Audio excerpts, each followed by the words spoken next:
1937. A man died alone, hated by the entire world. His own country despised him. His own family was ashamed of his name. At his funeral, only 7 people came. History had already written his crime. 50 million deaths. All because of him. But here's the part nobody tells you. He didn't even know what he had started. Go back to 1918. World War I had just ended, but something invisible was already moving across the world. The Spanish flu, deadlier than any bomb ever made, killed nearly 50 million people in just 2 years. And the world needed a face to blame. They chose General Erich Ludendorff. He had moved millions of German soldiers across Europe, crowded ships, packed trains, and the virus followed his army like a shadow. Perfect villain, perfect story, case closed. Except, nobody asked one simple question. Where did the virus actually begin? In 1998, a scientist named John Barry spent years digging through old military records, hospital files, and death certificates.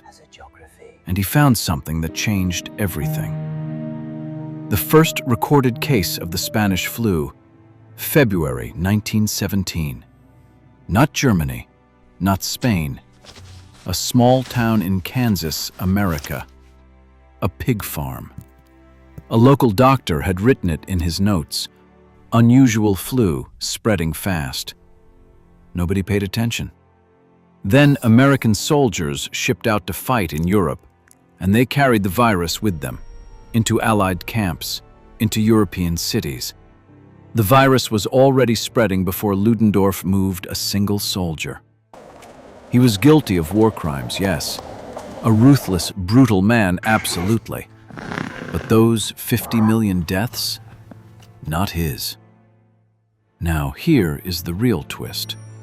The country that helped spread the virus, America, called it the Spanish flu.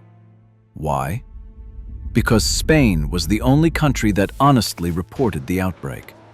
Everyone else hid the truth to protect their image during wartime.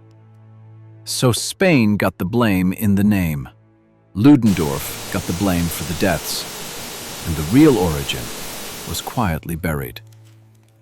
Ludendorff died in 1937, never knowing science would one day question the story around him.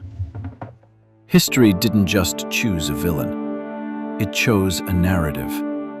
So the next time history gives you a villain, look closer, because some stories were never meant to be fully seen.